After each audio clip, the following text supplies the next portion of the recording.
Líderes, el enemigo ha comenzado a cumplir esa parte de la escritura donde dice que intentará, si es posible, engañar aún a quienes, a los escogidos. Ustedes vieron todo lo que él nos compartió aquí de la profecía, y decía que uno se extraña más bien cómo a veces, aún dentro de la iglesia, surgen personas para enseñar cosas extrañas.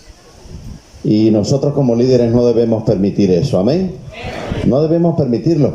El Señor nos ha dado esa autoridad para que la iglesia sea guiada solo por la palabra de Dios. Bueno, en ese mismo orden de ideas, esas mismas personas que a veces se levantan para colocar fechas o para decir cosas, son los mismos que quieren hacernos creer que hay una manera particular de obedecerle al Señor. Que cada uno puede inventar su manera de ser fiel a Dios. Y eso no es verdad. El camino de la fidelidad está expuesto en la santa palabra de Dios. Resumido es, fidelidad es hacer lo que dice la Biblia. Hacer lo que el Señor nos ha orientado a través de su palabra. No lo que cualquiera puede venir a decirnos. Es como si hay un camino que el Señor nos ha trazado y entonces algunos quieren hacernos creer que cada uno puede construir su propio caminito paralelo. No, hay un solo camino que lleva a la salvación. No hay casi obediencia. Las cosas cuando uno dice casi es porque no se logra. Si alguien dice que casi gana, ¿qué pasó con ese cliente? Anótenlo allá en la lista de los que perdieron, ¿verdad? Casi llego, ¿qué pasó? Casi me gradúo. Casi obediencia, desobediencia pura. Y debemos ser muy cuidadosos en eso, porque en este tiempo usted encontrará en esta área de la mayordomía que muchos quieren hacernos creer que podemos ser fieles a Dios a nuestra manera y no como Dios lo ha establecido. Y esta iglesia debe ser guiada solo por lo que Dios ha establecido. Hermanos, miren, no es el razonamiento humano el que va a determinar si a Dios vale la pena o no obedecerle. No. Aunque yo no entienda algo, Dios siempre tiene la razón. Lo repito, aunque yo no lo entienda, Dios siempre tendrá ¿qué cosa? La razón. Y yo debo obedecerle. Y no como yo quiero, sino como Él lo ha establecido. Otro asuntito que es muy importante que nosotros tengamos en cuenta en este momento. Ninguno de nosotros ha sido llamado a pertenecer a la iglesia para mejorar los planes del Señor. Hay gente que cree que puede mejorar lo que Dios ha dicho. Los planes del Señor son perfectos. Intentar mejorar lo que es perfecto es necedad. Yo no sé si a ustedes les ha pasado que algún día han estado haciendo algo y les ha quedado bien y entonces quieren mejorarlo. ¿Y terminan qué? Dañándolo. ¿Por qué no lo dejé como estaba? Bueno, los planes del Señor son perfectos, hermanos. Si Dios dijo que el día del sábado es el día de reposo, entonces ¿cuál es el día de reposo? Ahora yo les voy a hacer una pregunta insólita para adventistas. Si Dios hubiese dicho que su día de reposo era el jueves, ¿qué día guardáramos nosotros? El jueves. Porque nosotros estamos en esta tierra para obedecer lo que Dios ha establecido en su santa palabra. No es más. Pero como Dios dijo que es el sábado, entonces nosotros guardamos el día del sábado. Si Dios dijo, id y predicad el evangelio a todo el mundo, ¿qué debemos hacer nosotros? Ir y predicar el evangelio a toda criatura.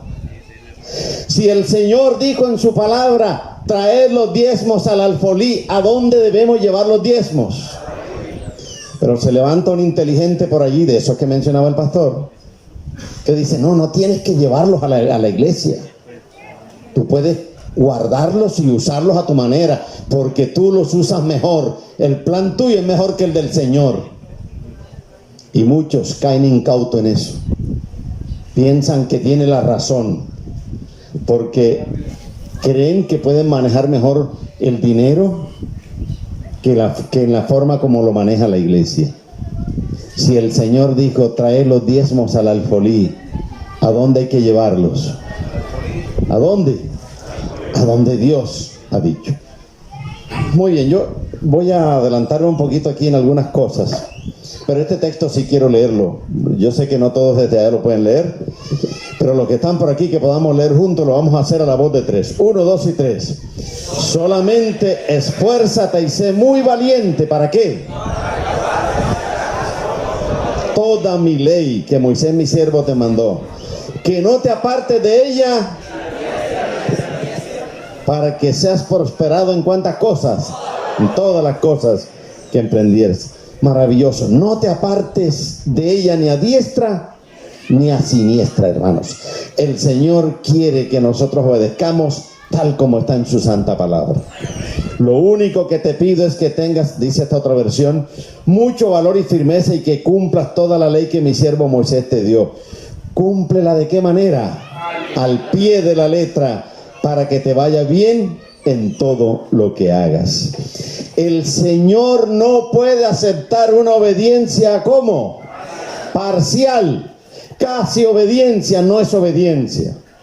No bastaba que en el solemne tiempo del culto se hiciera casi todo como Él había ordenado. Muy bien, voy a ir rapidito. Vamos a tratar de resumir una historia bíblica que terminó en una tragedia. ¿Quién fue el primer rey de Israel? ¿Cómo se portó Saúl? ¿Bien, mal, regular? ¿Comenzó bien? ¿Y terminó cómo? Mal. Después de Saúl, ¿quién vino? David. Una de las cosas que David encontró diferente y que no le agradaba es que el arca, que era símbolo ¿de quién? ¿De la presencia de quién? De Dios. No estaba en la capital del reino. El arca no estaba en la capital del reino. Y David sanamente quería traer el arca a la capital del reino. Él quería eso y lo hacía de corazón. La inspiración, Elena de White dice que no era que David quería lucirse, no. Tenía un vivo celo por la causa del Señor, y él quería que el arca estuviera en la capital del reino. Para eso David tomó algunas decisiones y hizo algunas cosas. Estamos hablando de David. La Biblia, ¿qué dijo Dios de David? Que era un hombre conforme a su corazón. Así que estamos hablando de un líder sobresaliente, de los que más. Y entonces David hizo varias cosas. Primero, convocó a los 30,000 mejores líderes del pueblo de Israel. 30,000. Dentro de esos iban músicos que tocaban los instrumentos musicales, cantantes, 30,000 líderes. Segundo, le pareció que el arca merecía el arca, por ser el símbolo de la presencia de Dios, llevarlo en un carro nuevo donde nunca antes se haya puesto nada. Así que buscó a los mejores carpinteros, porque estamos hablando no de los carros de hoy, ¿verdad? De madera, carruajes, y mandó a hacer el carro, hermoso carro. No se iba a colocar encima de ese carro nada más. Solo se iba a colocar, ¿qué cosa? El arca, como gesto maravilloso. Otro detalle de David: el arca por mucho tiempo había estado en casa de Abinadab, y este hombre había cuidado bien del arca. Había hecho lo recto, lo correcto ante Dios en el cuidado del arca. Así que ahora se quedó mirando a David y dice a Abinadab: vamos a hacerle un homenaje. Y el mejor homenaje es que sus dos hijos puedan ir al lado del arca cuando lo vayamos a llevar a la capital del reino. Eso era un privilegio, ir allí al lado del arca, tremendo. Listo. Convoca a David a los 30,000. Se dirige al lugar donde está el arca en casa de Abinadab. Lo toman, Lo montan en el carro nuevo, especial, que hicieron solo para el arca. Y a los lados, los dos hijos de Abinadab. Y comienza el desfile. Yo aquí me voy a adelantar para buscar el texto.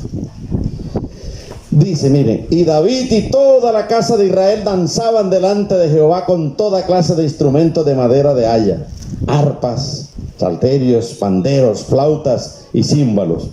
Cuando llegaron a la era de Nacón, Usa extendió su mano al arca de Dios y la sostuvo porque los bueyes tropezaron.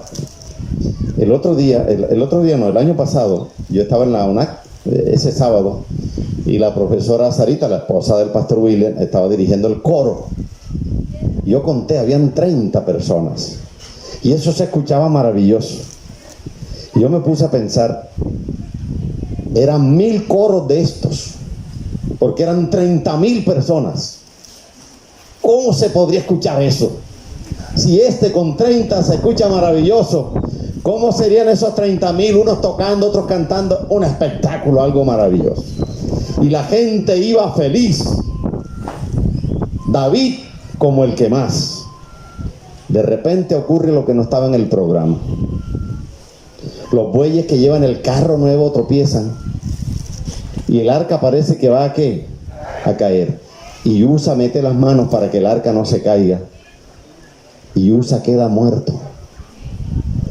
Dice el espíritu de la profecía que Usa era uno de los mejores líderes de Israel. Uno de los mejores líderes había muerto. Y yo me imagino que comienzan a pasar la voz así y se van callando los instrumentos musicales y la gente va dejando de cantar y entonces la alegría se convierte en un espanto, una cosa aterradora.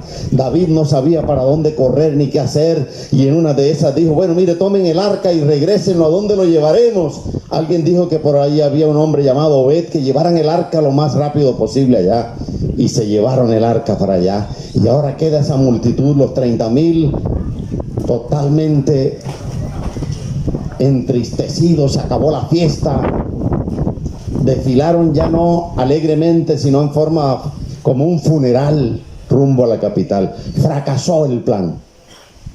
¿Por qué fracasó? ¿Por qué tuvo que morirse el hermano Usa?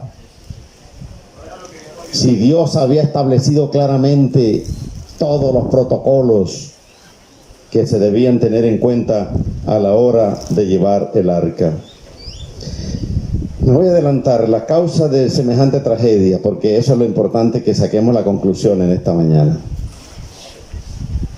¿Qué fue lo que pasó? Correcto, pero antes de eso ocurrieron unos detalles. Miren, hermano, el pecado es una cadena, unos eslabones como una cadena, se van uniendo uno con el otro y nos van atando hasta que finalmente quedamos como inmóviles. Un pequeño descuido en hacer las cosas como Dios no había pedido lleva generalmente a otro, a menos que te pongas firme y pongas las cosas en su respectivo lugar. Primera consecuencia de esto, o causa más bien, el arca solo debía ser cargado, ¿dónde, hermanos? En los hombros. La idea del carro parecía bonita desde la perspectiva humana y desde la razón humana, era un gesto. Claro, un carro nuevo. Es más, si hubiesen puesto a votar el pueblo, mucha gente hubiese votado, porque el gesto parece bueno, pero no basta con tener buenas intenciones.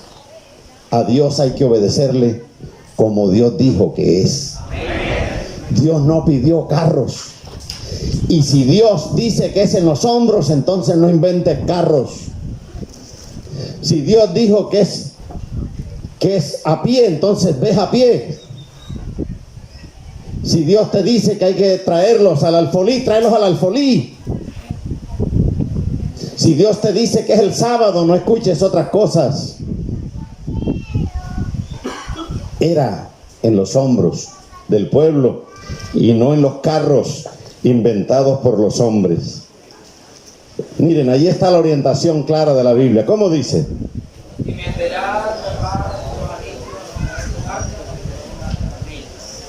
No debían tocarlo. Las varas inclusive debían quedar allí, ¿verdad?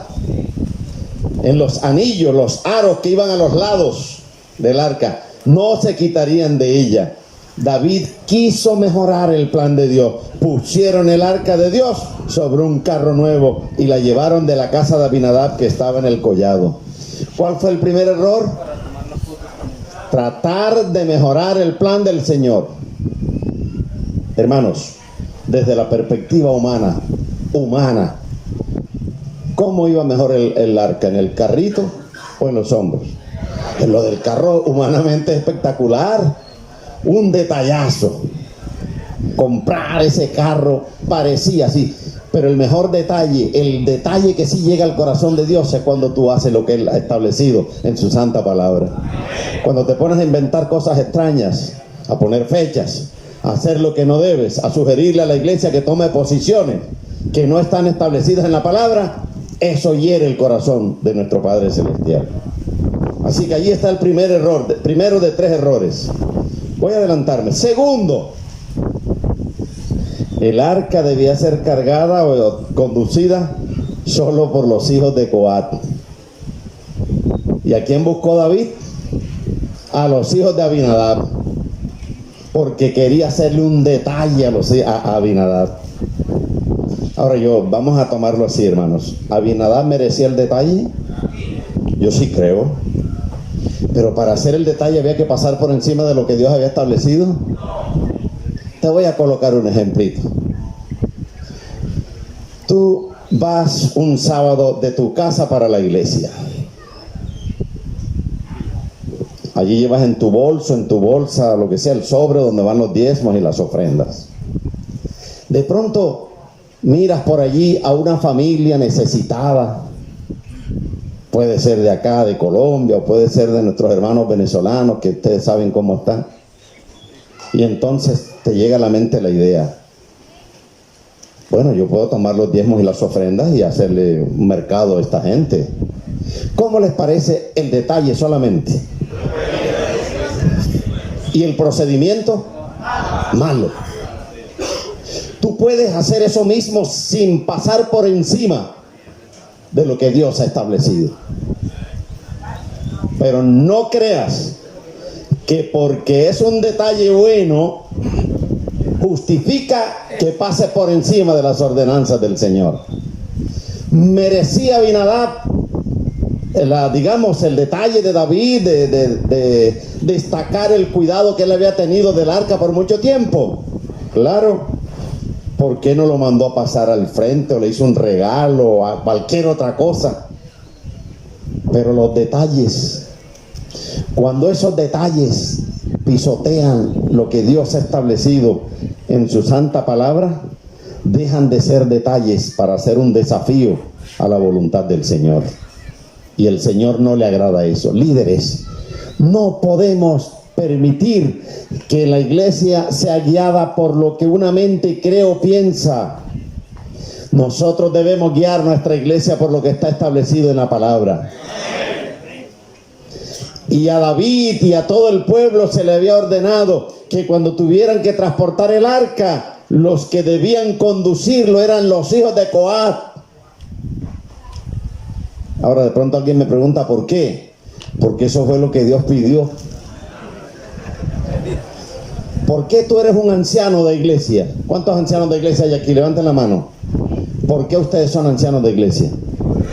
Porque la gracia de Dios se fijó en ti.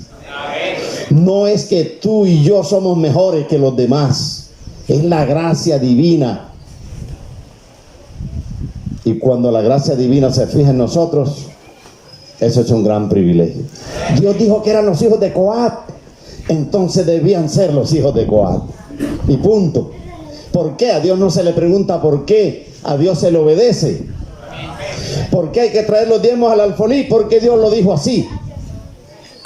Si Dios dijo aparta los diezmos y úsalo como te dé la mente, entonces haremos eso. Pero eso no fue lo que Dios dijo. Y cuando alguien llega a la iglesia tratando de enseñar eso, ese o esa persona no habla en el nombre del Señor. Y usted como líder tiene la autoridad de reprenderlo en el nombre del Señor y poner las cosas en su lugar. ¿Por qué les menciono esto, hermanos?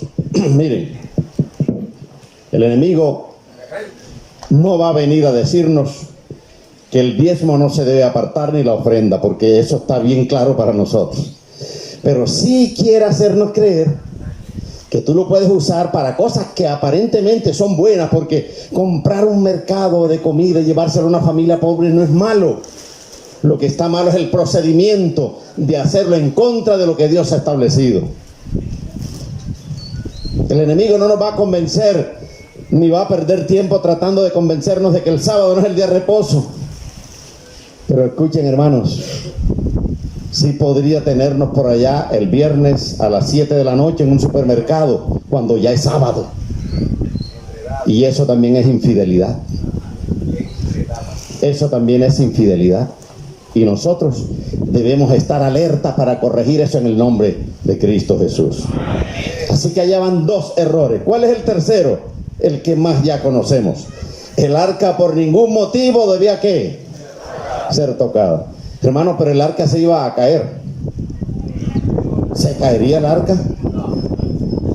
¿Tú crees que tu familia se va a caer, digámoslo así, porque tú le seas fiel al Señor? No. Ahora, fíjense por qué la razón humana no es la base para la obediencia. Ahora miremoslo humanamente. El arca se va a caer. Usa, mete las manos. ¿El gesto era bueno o malo? El gesto desde la perspectiva humana, hombre, usa lo que mereciera el aplauso de los 30,000. Porque no dejaba caer el arca, pero no es así. Si el arca aparentemente se va a caer, Dios se encargará de él. El arca de tu vida, de la seguridad financiera, de tu familia, no se va a caer. No toques lo que Dios ha prohibido tocar. Haz lo que Dios ha pedido que hagas. No hay casi obediencia. No, que yo hice parte de lo que... No, hay que hacer todo. Así nos lo dijo el texto que leímos desde un principio. Yo quiero adelantarme aquí para concluir por el tiempo con esto. ¿Cuál es el líder más grande que conoce la humanidad después de Jesús? Correcto. Sufrió por ese pueblo desde pequeñito. Porque los niños que no deben sufrir, a Moisés sí le tocó trabajar y sufrir desde pequeño por el pueblo de Israel. ¿Cómo le pagaba el pueblo? ¿Bien o mal? Varias veces estuvieron a punto de apedrearlo. Y cada vez que llegaban y había un reto, eso era un problema. Era un pueblo como medio bipolar así. En los momentos buenos, uy, eso cantaban bonito. Pero cuando las cosas no salían como ellos creían, era terrible. Tenían sed, Moisés toca la piedra por orden de Dios y hay agua. Que las aguas están amargas, el Señor las endulza. Que el mar está por delante, el ejército egipcio atrás, el Señor abre el mar. Cuando ya prácticamente, hermanos, estaban en la tierra, llegando a la tierra prometida, un día el pueblo otra vez se vuelve loco. Y Moisés apurado, Señor, mira el pueblo. ¿Qué pasa, Moisés? El pueblo tiene sed, no hay agua. Bueno, Moisés, mira, es muy sencillo, vamos a solucionarlo. Escúchame bien, Moisés, haz 4 cosas. Ok, Señor. Primero, Moisés, toma la vara en la mano. Ok. Segundo, reúne al pueblo. Tercero, llama a tu hermano Aarón. Y cuarto, háblale a la piedra y habrá agua. Moisés tomó la vara. Moisés reunió al pueblo. Moisés llamó a Aarón. Pero Moisés no le habló a la piedra. La tocó. Bueno, la vez pasada la de Oreb la había tocado. Entonces, ¿qué tanto es eso? De 4 cosas, 3. Aparte, ¿hubo agua o no? Bebieron los animales, la gente, todo, corría el agua por todas partes. Hermano, ¿qué lección esa? Miren, el hecho de que Dios bendiga a la iglesia, no necesariamente porque tú y yo estamos haciendo exactamente lo que Dios quiere. Dios bendice a la iglesia porque la misericordia de Dios por su pueblo es muy grande. A pesar de nuestros errores, este es el pueblo que un día ha de ir al reino de los cielos. Si nosotros lideramos agarrados de la mano del Señor, todavía habrá más milagros en esta iglesia. Aunque Moisés desobedeció de 4 puntos, 1, el Señor permitió que el agua estuviera. Y Moisés también contento. El Señor mira al pueblo feliz y contento el pueblo, Señor. Y el Señor le decía a Moisés, ven, hazme el favor. Pero Señor, déjame disfrutar el momento. Moisés, mira, ven acá. Tenemos que hablar una cosita, Moisés. ¿Qué pasó? ¿Cómo así, Señor? Mira. ¿Qué te dije? Me dijiste que reuniera al pueblo y yo lo reuní. Que primero que tomara la vara, yo la tomé. Que reuniera al pueblo, lo reuní. Que llamara a Aarón, lo llamé. Y como la vez pasada toqué la piedra, pues yo ahora la toqué también. Sí, pero ¿qué te dije que hiciera? No, que le hablara. Señor, de 4 cosas hice 3. Eso da una nota como de 7.50, 8 por ahí. O 9 quizás, no sé. Miren, hermano, y le dice el Señor a Moisés, bueno, Moisés, por ese detallito que quisiste tú mejorar, no vas a entrar con el pueblo a la tierra prometida. Es más, te tienes que morir antes. Estamos hablando de Moisés. De Moisés. Ahora, que se queda para uno de nosotros que quiere enseñarle al pueblo que puede tomar los diezmos y gastarlos como quiera porque a él se le dio la gana de decir que es así? O que puedes observar el sábado, que puedes colocar fecha, o que puedes hacer cosas extrañas. Si Moisés no pudo entrar a la tierra prometida por un detalle como ese, ¿qué se queda para aquel que rechaza o que simplemente reta la voluntad de Dios? Y hay un texto en la Biblia que habla de esos hombres que así enseñan al pueblo.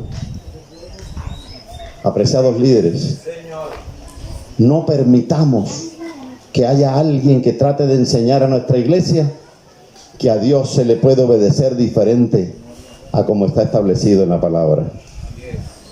Lo único que para Dios es obediencia es cuando tú y yo hacemos lo que está escrito en la palabra de Dios. ¿Y saben para qué somos pastores y ancianos de iglesia?